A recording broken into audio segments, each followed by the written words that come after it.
เรียบร้อย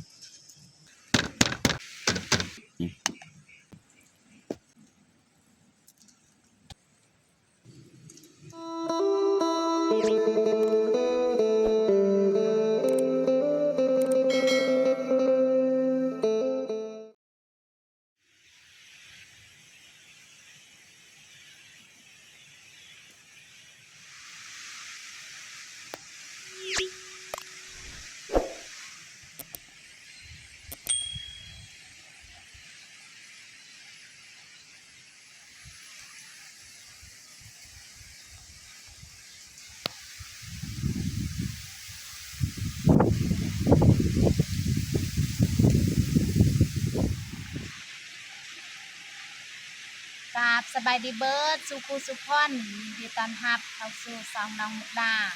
สำหรับมื้อนี้มุกดากับพาปัวเขาให้คือเก่าแต่ว่าบ่ฮู้ว่ามื้อนี้สิได้เฮ็ดสิได้เสียหญ้าหรือบ่เพราะว่าสงสัยนี่ฝนสิตกเดี๋ยวนี้ก็ฟ้ามืดครึ้มเลยนี่ฝนก็มาแล้วนี่สงสัยบ่ได้เสียหญ้าแต่ทุกคนติดตามเบิ่งติดตามชมกับพวกเราได้ยาวๆเลยคนก็มาแล้วนี่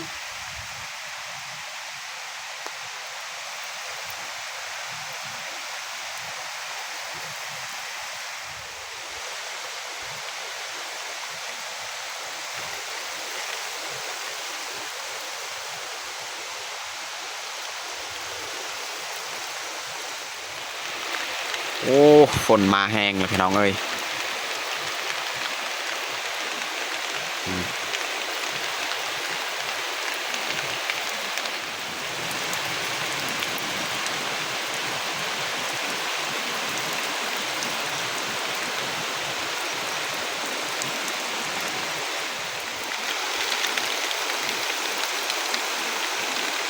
ตกแห้งมานี่นะพี่น้องเนาะ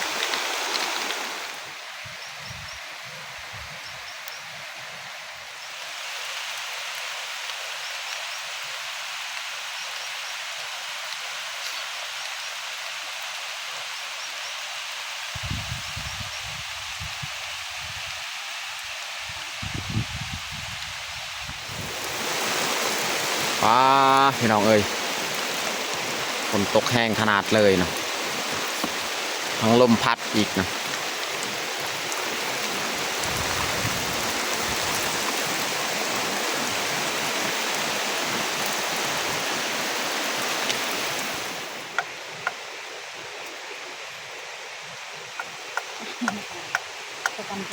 สงสัยบ่ได้เสียหญ้าและมื้อนี้เนาะน้องมุกดาสีดังไฟดังฟืน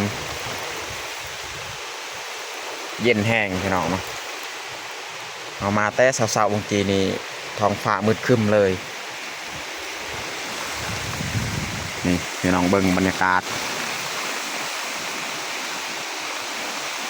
ลมก็แห้งฝนก็ตกแห้ง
มื้อนี้นี่บ่ได้เสียหญ้าและ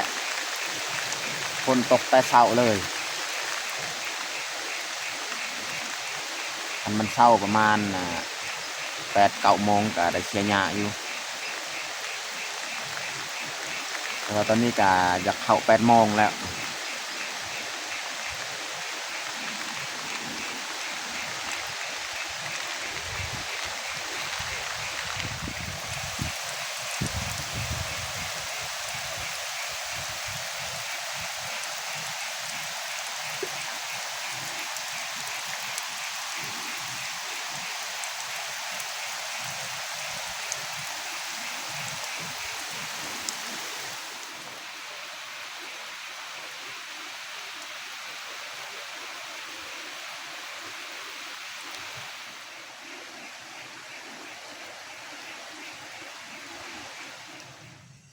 ตอนนี้ฝนก็เริ่ม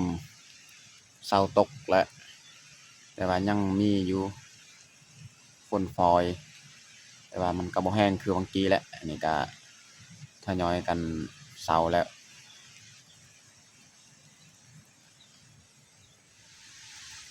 ตอนนี้ฝนก็เซาตกแล้วสิเริ่มออกไปเสียหญ้าต่อฮอด9 โมงปลายนี่9 โมงปลายพี่น้อง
ใบข้าวมันเหลืองเนี่ยเราต้องสร้างออก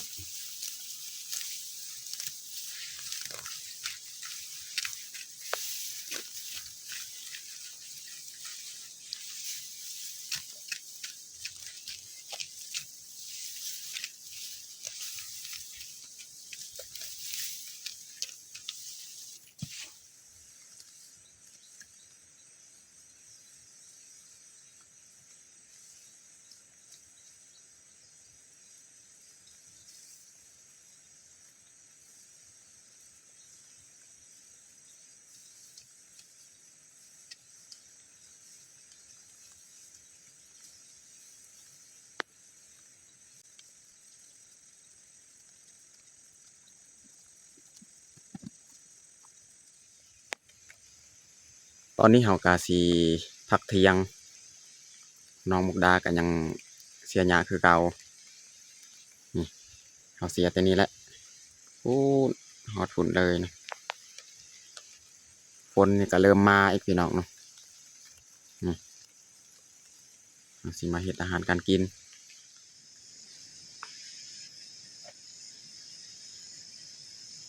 วันนี้เฮาสิมาดั้งฟืนดั้งไฟพี่น้อง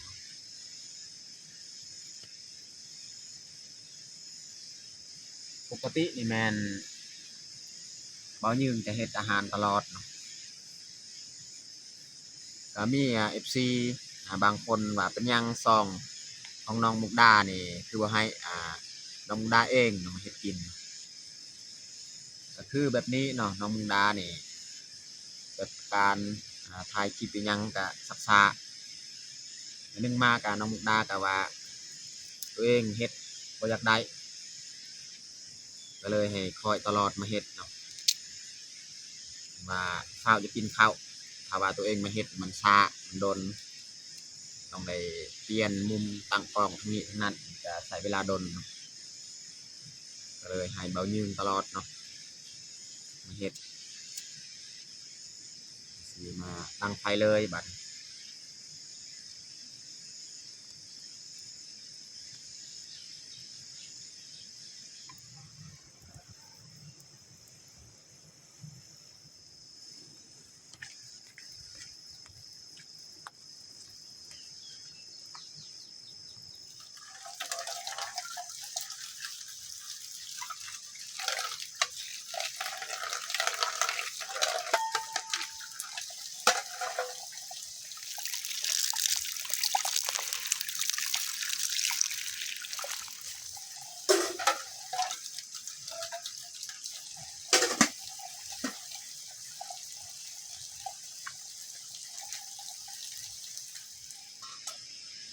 อาหารเที่ยงมื้อนี้ก็ได้เฮาสิตำมะแปงเนาะ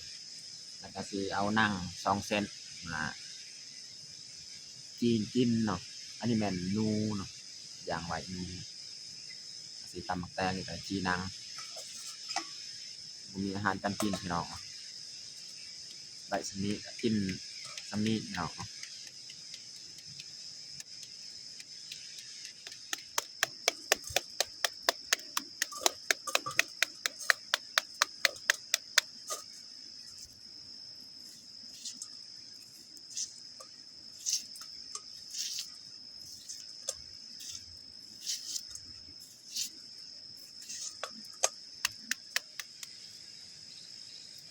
หลังจากเขาพักมะแตงเรียบร้อยเนาะก็เอามาพริกกระเทียมเนาะสิมาตำเลยใส่กะปิเอาใส่ปลาแดก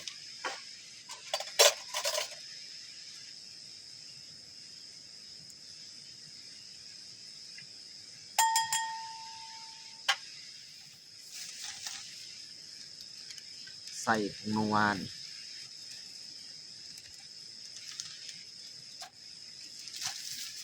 เกลือน้อยนึงใส่ประมาณนี้แหละแล้วเราก็มาตำเลย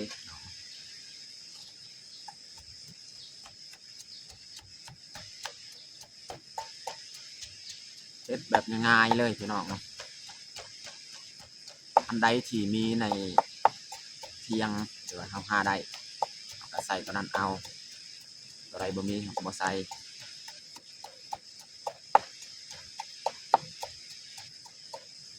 เรียบร้อยบัดนี้จะใส่มะแตงเลย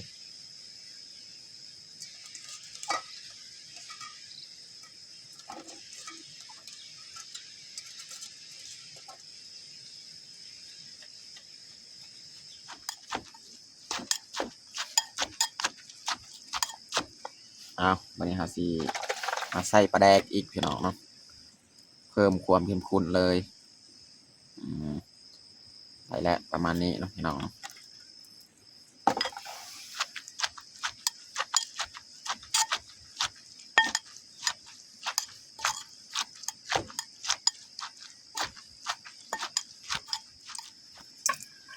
เรียบร้อยพี่น้องตำแตงของเฮา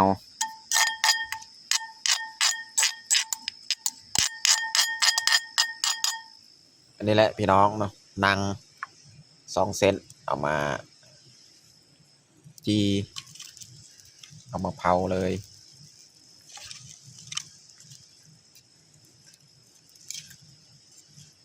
จะเผาใส่ขี้เถ้าเลยพี่น้อง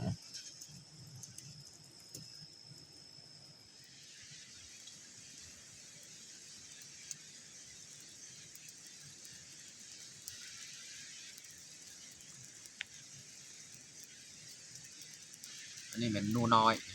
สุกแล้ว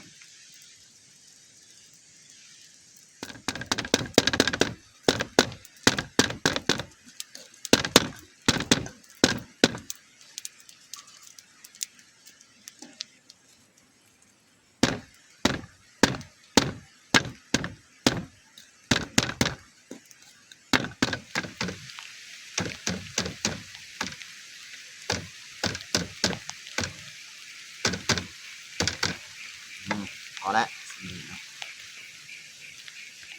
ตีนนูของเฮาก็สุกแล้วอันนี้แมนหั่นเศร้าเฮาผัดเขียดกับหน่อไม้นี่หั่นเศร้าพี่น้อง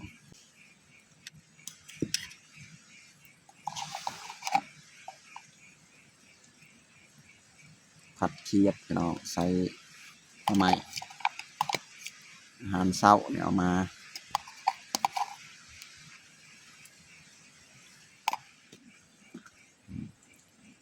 นั่ง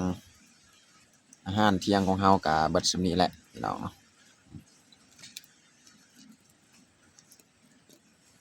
มี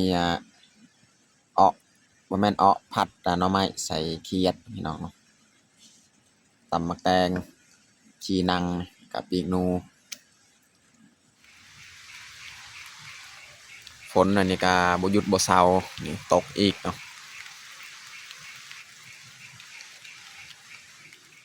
ตอนนี้ก็เรียบร้อยเบายึงแต่งผ้าข้าวจะหาจะลงมือกินข้าวเลย เอามาเด้อทุกคนมากินข้าวเที่ยงน้ำกัน มาพี่น้องมากินข้าวเที่ยงน้ำกัน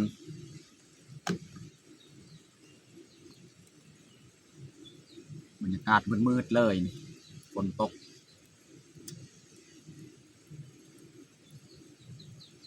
สนิทตอนนี้ต่ำนอนปั๊บ